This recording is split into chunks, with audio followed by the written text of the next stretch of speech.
Hi, this is Winter. Welcome back to my channel. Don't forget to like and subscribe if you enjoy the story. All right, let's continue. Enjoy. Night draped the castle in quiet shadows when Zenil appeared in Estefania's room. His voice was calm as he asked, "Why? You called me, right?" He stepped closer, taking a seat at the edge of her bed. She froze inside, unsure. She hadn't called him. But if he truly came when called, was that his special ability? She remembered the time Peace had shouted for him, and how he'd appeared then, too. Testing her suspicion, she asked if he could hear her voice. His answer was firm. Yes, no matter where you are. The thought felt like a miracle to her, something that belonged only in dreams. She laughed softly, but he tilted his head, curious at her amusement. Then, without warning, he lay her down on the bed and settled beside her. Her mind reeled. What was happening? He pressed her to say what she needed, but she stumbled for an answer. Her thoughts scrambled for a task, yet one simple truth kept rising to the surface.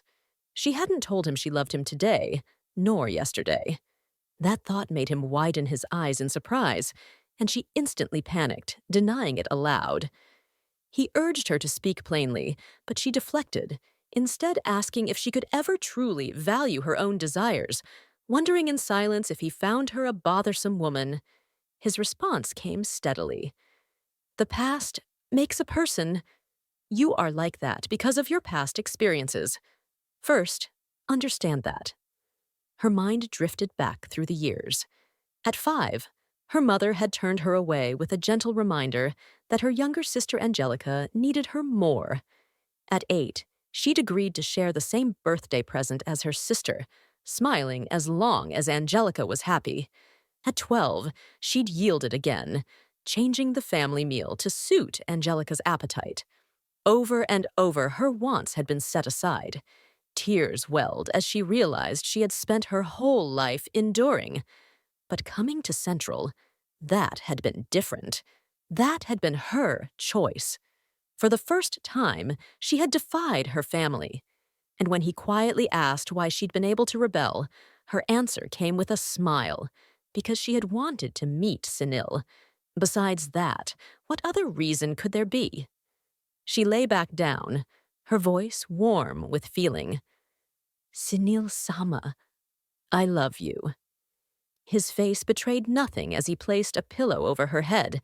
She sputtered in confusion until he called her name.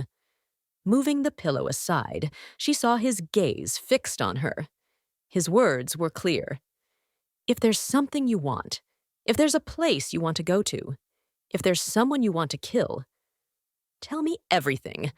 I'll make it come true. I can't fathom other people's feelings, so put it into words. Understand? She looked at him in awe, smiling faintly. In the stillness of the night, Estefania expressed her gratitude to Zenil, but made it clear she believed he had no obligation to go so far for her. She reasoned that she could not return his kindness and understood her position as only a temporary presence in his life, urging him instead to reserve such words for his future wife.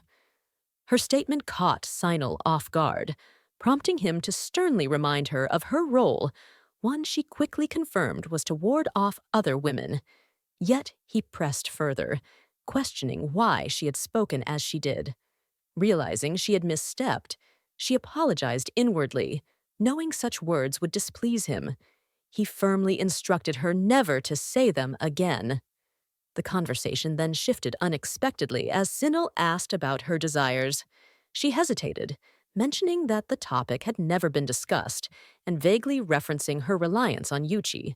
But Zenil dismissed that, urging her to voice her true wishes openly, once a day, to him directly. Though she didn't fully understand, she agreed, not wanting to sour the mood. When pressed to share one now, she faltered, eventually deciding on something simple. She wanted to sleep. Zenil said nothing, only watching her. Noticing the lateness of the hour, she felt her choice was reasonable. With a wave of magic, Zenil settled her into bed and draped a blanket over her. Half asleep, she whispered a deeper wish, that if possible, she wanted to remain by his side forever. Her hand found his, holding it as she drifted into slumber. Zenil stared in silence, eyes on her, keeping watch through the night. The next morning, Estefania awoke feeling well rested. A vague memory lingered, a dream where she had spoken at length with Zenil. But as her eyes adjusted, she froze. Zenil was seated at the far side of her bed. Shock flooded her mind. Why was he there? For a moment, neither of them spoke. She offered a greeting and asked how long he had been present. His answer, since the previous night, made her realize it had not been a dream at all. He urged her to get up, and she did so quickly, still confused by his presence. The morning began as usual. Yuchi greeted them, they shared breakfast, then passed the hours selecting accessories for the North's party and making sweets. Yet even as evening approached, Zenil remained by her side, his gaze fixed upon her. Yuchi eventually broke the quiet tension, remarking that while he had once said he wished Zenil would spend more time with Steffi, perhaps this was excessive. The words startled her, so that was why Zenil was here. But Zenil refuted the claim, insisting that he was present because it was what she had wanted. Both she and Yuchi stared at him in surprise, equally speechless. When pressed, Zenil mentioned the night before, prompting Yuchi to realize, apparently with great amusement, that he himself had interrupted something. Laughing, Yuchi declared himself the misfit, then excused himself abruptly, broom in hand, leaving Estefania silently despairing at his sudden exit. Zenil drew her attention back, lifting her chin to meet his eyes. Flustered, she apologized for forgetting the previous night. He accepted with a smile, then asked what her desire was for the day. She hesitated, then requested a small favor, to read a book. If the castle had a library, she wished to visit it. Her reasoning was careful.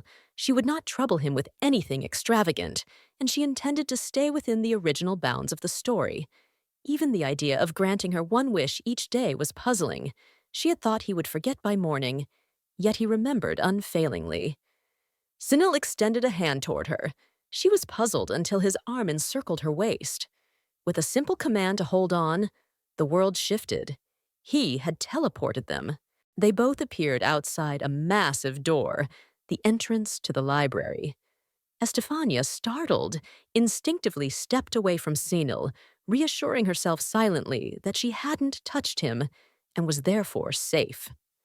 Zenil's gaze lingered on her as she offered thanks for bringing her so swiftly. Just as she reached for the door, she hesitated, sensing he might follow.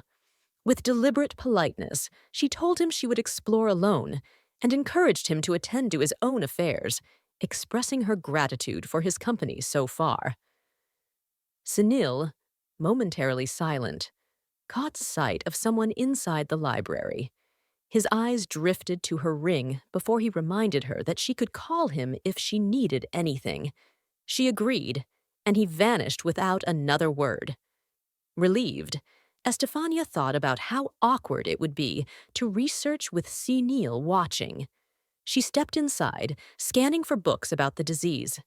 Though hesitant, she decided that if Zenil had given tacit approval, she could slowly change her mindset. Questions about the previous Grand Duke tempted her, but she resolved to avoid asking directly and instead investigate quietly. She wished there were remnants from the previous generation to guide her. Her search halted when a voice reached her ears. Peeking around a corner, she spotted Elliot, muttering in frustration over stubborn dirt and scolding his familiar. When he finally noticed her, he froze, shocked, nervous, and fearful, accidentally tipping over a bucket. He blurted out a panicked question about why she was there, half accusing her of not being satisfied, before stopping short as she assured him she was alone. Calming slightly, he explained he was cleaning the castle as punishment for past actions against her. She pointed to his right arm, prompting him to recall how she hadn't seen its condition before. It had vanished due to Zenil's punishment. The memory struck her. Zenil had no qualms about killing, and the thought left her with a mix of guilt toward Elliot and a faint, unshakable envy. Elliot mentioned that for a first offense, such a severe penalty was rare. His panic spiked as he begged her not to cry, fearing for his life. She insisted she wouldn't, though he doubted her expression matched her words. His familiar unhelpfully commented on her fate, earning a sharp rebuke from him. When she asked about them, Elliot begrudgingly explained that the familiars were his magic. Of all things, he found it embarrassing that she had seen them, as they didn't suit his beauty. She countered by calling them cute, which prompted one to hover toward her, asking to play. Elliot's tone shifted to seriousness as he asked whether she was from another world. She questioned the meaning, and he explained how familiars usually bonded only with their summoner, unless the person was of the same nature, such as another monster or a spirit. In rare cases, strong magical power could attract them, as with Zenil, but more often, this closeness occurred with those not of this world. She apologized, saying she was simply a human without even ordinary magic. He accepted this, but remained intrigued, suggesting her presence near Zenil might explain the familiar's interest. Internally, he wondered if there was another reason. After all, the dead and those close to death also drew familiars. Estefania felt the creatures inching closer, realizing it wasn't because she was Zenil's fiancée. Deep down, she suspected it was because she would soon no longer belong to this world. Elliot's familiars continued their playful pestering, suggesting mischief like tugging their master's hair, calling it a game. Elliot tried to call them back, summoning a magic circle, but the familiars resisted stubbornly. His patience wore thin, and with a sigh he turned to Estefania, questioning why she had come. Was it to punish him? She explained she had come to research something. He remarked that it would be better to ask Zenil or Yuchi, but she insisted it was a personal matter and, after calling his attention, asked for his help, requesting secrecy. His confusion grew as he questioned the nature of such research, but when she hinted that she might tell Zenil things about him if he talked, fear quickly replaced hesitation. Inwardly, she noted that he clearly dreaded punishment from Zenil and decided there was no reason not to take advantage of that. Grumbling about her personality and recalling how she once lied about being engaged to him out of fear, he finally agreed. He sighed, asking what she wanted to investigate. When she revealed her interest in the previous Grand Duke, his initial reaction was mild surprise, until he realized why she might want to know. He confirmed that Zenil had a strong connection to his predecessor, but warned against asking him directly. Zenil, he explained, held deep hatred for the man and reacted poorly even to his name. From what Elliot had heard, the current Grand Duke had replaced his predecessor 5 years ago, after a period of unrest.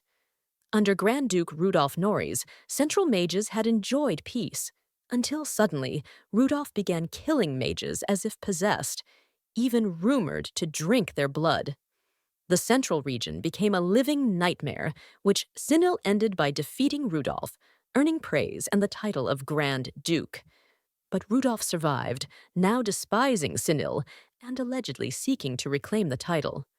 The revelation left Estefania unsettled, especially when Elliot warned against speaking of Rudolf to Zenil or any mage. The idea of approaching such a man for information about her illness seemed reckless, fatally so. When she asked where Rudolf was now, Elliot relayed the rumor that he hid in the north. The word struck her sharply. She remembered Zenil's recent instruction that she accompany him north in a week. The thought of that journey now felt heavy with uncertainty. Before Elliot could continue, his familiars struck his back in irritation, knocking him forward so that he stumbled over Estefania. Startled, she urged him to move, assuring him she understood it wasn't intentional, only to notice his sudden terror. The cause became clear when she saw Zenil standing in the library, an ominous aura radiating from him, his voice low and dangerous as he declared his intent to kill Elliot. Elliot, pale and trembling, scrambled to his feet and dropped to his knees before Zenil, bowing low as he begged for forgiveness. His voice shook as he apologized over and over. Zenil said nothing, only fixing him with a stare so sharp it seemed to pierce through his very soul, the air heavy with killing intent. Then, as if mocking the tension, one of Elliot's familiars drifted towards Zenil and collided with his hands. The sight made Estefania's stomach tighten in alarm. Zenil's voice cut through the air, sharp, furious, demanding to know if they were having fun. Elliot, desperate to survive, hastily agreed and fumbled to summon the familiars back, ordering them to return as he drew a magic circle. Zenil's gaze darkened further. He asked if Elliot was prepared to die. Elliot's breath caught. His fear was so intense it seemed to drain the color from his face. But before Zenil could act, Estefania stepped in, placing herself between them, her voice steady yet urgent. She explained that what had happened was unintentional and pleaded for Elliot's life, assuring Zenil she was unharmed. Inwardly, she knew that for Zenil, allowing someone to disrespect his fiancée twice was unthinkable. Yet killing Elliot over this would be another matter entirely. Her words seemed to break through to him. Zenil went silent, and the murderous aura evaporated. Sensing the shift, Estefania seized the moment. She asked if she could make her wish for tomorrow now. Zenil looked at her, waiting. She told him she wished to heal Elliot's arm, if it was acceptable to him. For a moment, Zenil said nothing, his expression unreadable. Elliot tried to protest, but Zenil's sudden question, asking where the arm was, froze him in place. When Elliot admitted he wouldn't know until he asked Yuchi, Zenil clicked his tongue in irritation, thought for a moment, and then vanished without a word. Relief flooded Estefania, and she exhaled slowly. Elliot, still shaken, muttered that he had thought his life was over. She apologized, but he brushed it off, saying it wasn't her fault. Privately, she reflected on the timing of Zenil's arrival. It had been so precise. But she hadn't called him, had she? Elliot spoke again, telling her that while it wasn't exactly thanks for saving him, he wanted to warn her about Magdalena. He explained that after being punished by Zenil, Magdalena hadn't learned her lesson and would likely try to contact her. Specializing in charm magic, Magdalena was skilled enough to manipulate the minds of nearly any mage. The warning resonated with Estefania. She recalled that in the original story, Magdalena had manipulated mages into attacking Angelica. There was every chance she'd try something similar against her. She thanked Elliot, promising to be careful. Elliot's reply was somber. Good, because if something happened to her, the world might be destroyed. She blinked, confused by the weight of his words. But in Elliot's mind, it wasn't an exaggeration. Yuchi, he thought, understood that truth better than anyone. Zenil appeared in a flash, arriving at the place where Yuchi was in the midst of subjugating a monster. With immense power, Yuchi unleashed his magic, swiftly killing the creature. Noticing his master's presence, Yuchi acknowledged him before being questioned about a certain missing arm. Yuchi admitted that he had Elliot's arm in his possession, but hesitated to hand it over, explaining that Elliot had not yet finished cleaning it. Zenil fell silent at the unexpected reply, but Yuchi's thoughts briefly drifted to Steffi, bringing a faint smile to his face. He agreed to return the arm, but insisted there was something else to discuss first, Steffi's growing interest in Rudolph. This revelation visibly startled Zenil. Yuchi went on to mention that she seemed curious about his master's connection to Rudolph. Zenil's expression darkened at the remark, and Yuchi clarified that he had not intentionally brought up the topic. He shared that he understood his master's feelings, but emphasized that if Steffi was to remain close, It would be Sinel's responsibility to explain Rudolph's true identity, especially since Rudolph was his father. Zenil denied Yuchi's earlier statement about Rudolph, clarifying that the man was not his father, though his explanation was abruptly cut short when he seized Yuchi by the neck, lifting him into the air with a clear warning that speaking further would cost him his life. Yuchi, unshaken, taunted that Steffi would be saddened by his death, forcing Zenil to release him. Catching his breath, Yuchi questioned if this was because she would leave eventually. The remark caught Zenil off guard, a moment of realization flashing across his face. Yuchi pressed further, certain that if a promise had been made, Steffi would keep it. With a sad smile, he cast a spell to retrieve Elliot's arm, leaving the choice of whether to tell Steffi about Rudolph entirely to Zenil, and reminded him that she was waiting. Without another word, Zenil left, while Yuchi quietly wondered how things would unfold. Back at the library, Elliot rejoiced at regaining his arm, inwardly wondering if his master's actions were simply a means of making use of him. His joy was short-lived when Zenil's gaze turned sharp and dangerous, ordering him to leave. Shocked, Elliot hesitated, only for the command to be repeated with anger, sending him fleeing in fear. With Elliot gone, Zenil turned his attention to Estefania, asking if she had anything she wished to ask him. She was puzzled, but he pressed, suggesting that she was interested in a certain man. The reminder triggered her memory of Elliot's warning about her master's hatred for his predecessor. She guessed that Zenil might be referring to Rudolph, and quickly dismissed it as a passing curiosity, inwardly deciding to forget about the matter since her investigation had led nowhere. Yet Zenil's next words were strange, questioning if she refrained from asking because she planned to leave the castle. She confirmed she would depart when the deadline arrived, only to realize he might think she was trying to uncover the previous Grand Duke's secrets to secure her stay. The thought left her confused, and the tension in the air grew when Zenil, recalling Rudolph's parting words about solitude, suddenly grasped her hand.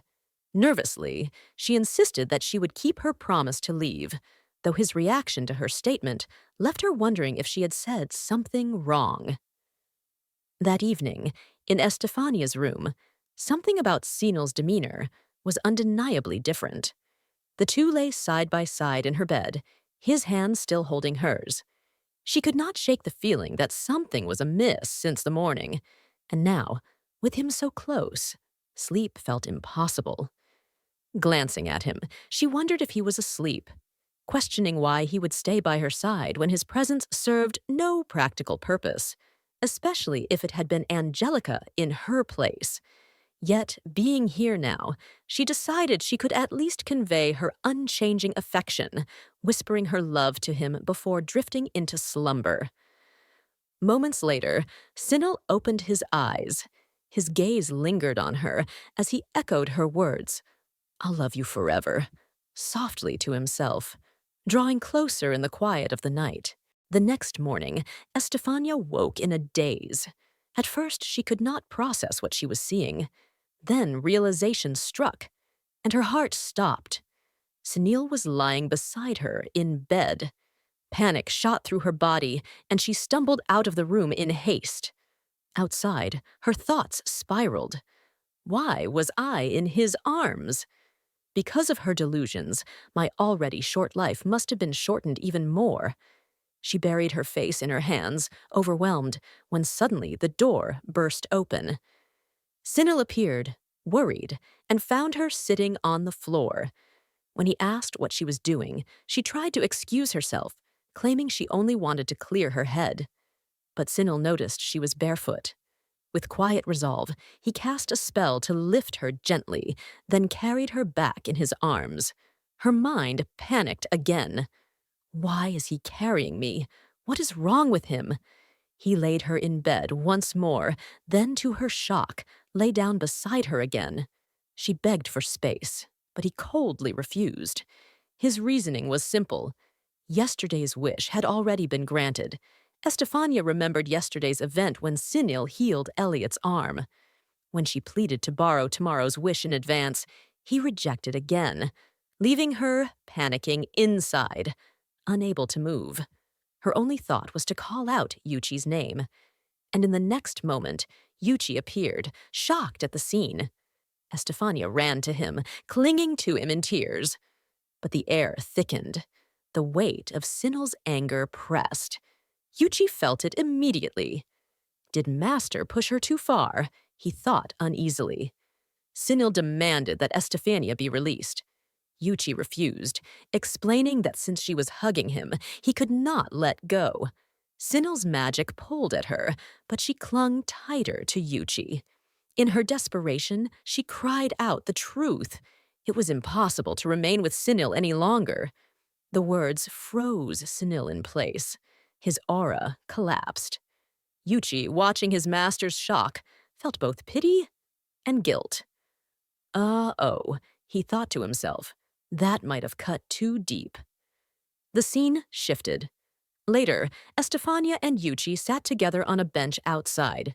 She explained what had happened in the room. Yuchi admitted, surprised, that Zenil had been more forceful than expected. Estefania worried he was angry, but Yuchi reassured her. Zenil wasn't angry, but deeply shaken. He recalled how Zenil had frozen when she rejected him. Then a thought struck Yuchi, and he asked carefully, did Zenil truly sleep beside her? Estefania admitted he probably had, though she wasn't sure why it mattered. Yuchi explained, Zenil never slept near anyone. His rest was already short, and except under a full moon, even Yuchi had never witnessed him asleep. Estefania blinked in surprise. She realized then, perhaps Zenil had truly been exhausted. But Yuchi added another possibility. If Estefania's presence allowed him to sleep peacefully, would she consider staying by his side at night? He reasoned that, human or not, even Zenil needed sleep. Estefania dismissed the idea, insisting Zenil would never allow such closeness. Still, she admitted that if it happened again, Yuchi should join them as well. Yuchi nearly choked at her words, muttering in disbelief if she was trying to kill him. Estefania tilted her head in confusion, but Yuchi only sighed and smiled. He changed the subject, offering to take her to see the dress for the northern party. Together, they walked the corridors, hand in hand. Yuchi explained that Rush wanted final adjustments and needed Estefania's opinion.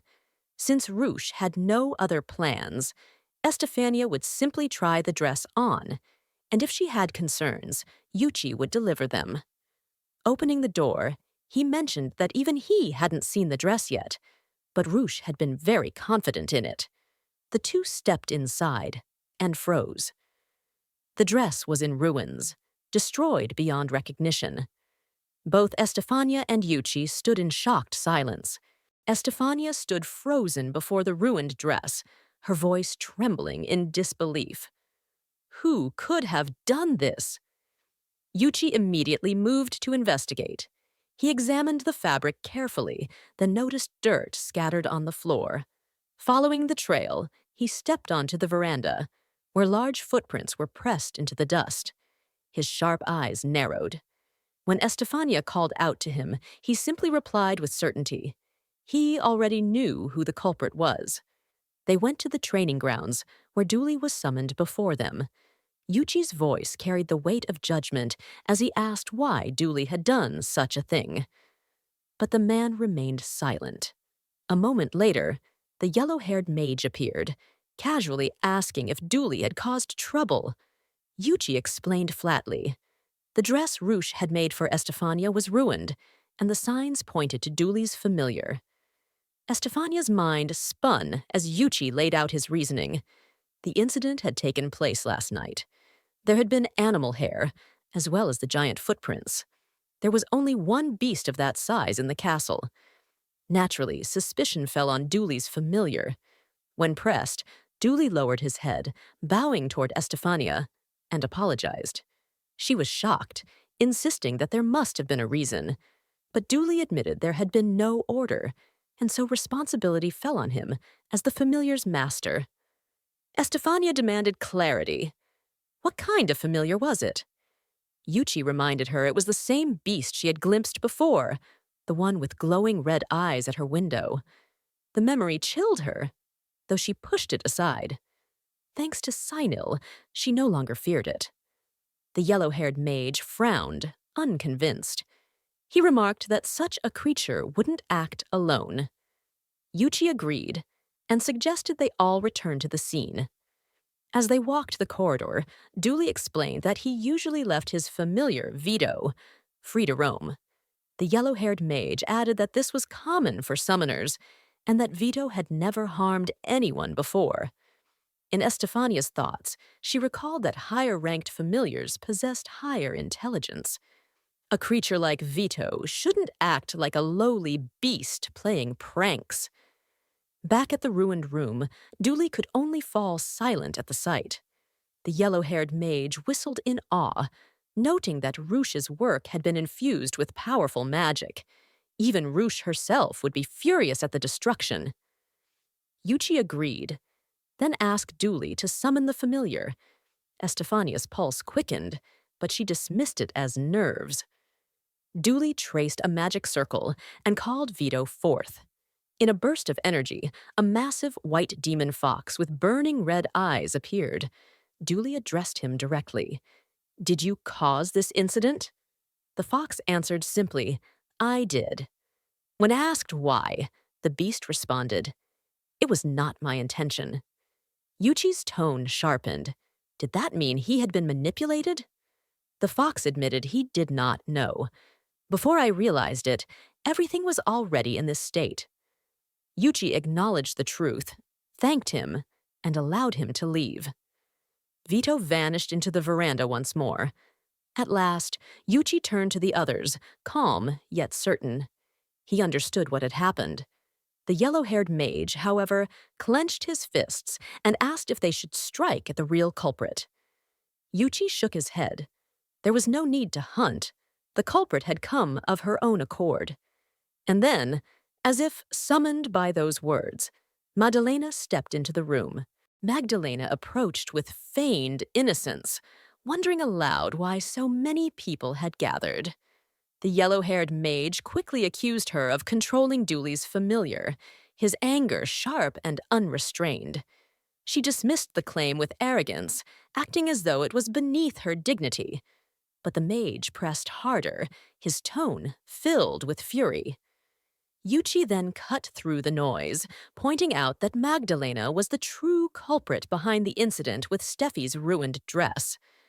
Magdalena responded with a mocking smile, pretending confusion, then shifting the blame toward Dooley's familiar.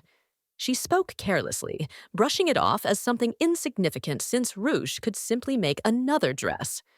To her, such a matter wasn't worth the fuss. Her words stung. Estefania, silently watching, felt frustration burn within her as Ruche's efforts were belittled.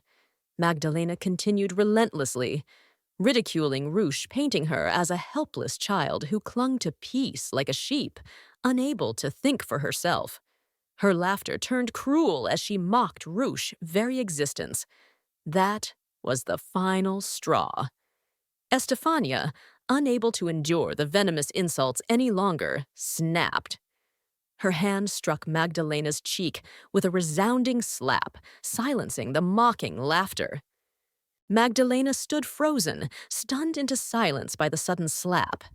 When she finally found her voice, it came out sharp and incredulous, demanding to know what Estefania thought she was doing. But Estefania did not waver. With calm firmness, she asked her to apologize to Ruche. Magdalena blinked, taken aback, as if she hadn't heard correctly. Estefania repeated herself, reminding her that there were words that healed and words that wounded, and she had crossed the line. Magdalena's lips curled into mocking laughter. She refused, claiming she had spoken only the truth, insisting there was nothing to apologize for. But Estefania held her ground. If Magdalena would not apologize, then she would be forced to act, just as she had once begged Zenil-sama for help. At those words, a shadow crossed Magdalena's face. The yellow-haired mage intervened, warning that it was better to stop, lest her defiance bring consequences twice as heavy. His words carried a hidden weight, especially when Magdalena's gaze fell upon the ring once more. Something flickered in her eyes. Then, almost too quickly, her expression shifted into a smile, sly and venomous. She murmured that she had once thought they might have become friends, but it was disappointing after all. With that, she turned on her heel and swept out of the room. Estefania, her chest tight, instinctively stepped forward, calling after her. But before she could follow, Yuchi's hand caught hers, firm yet gentle. "Don't," he urged, his grip anchoring her in place.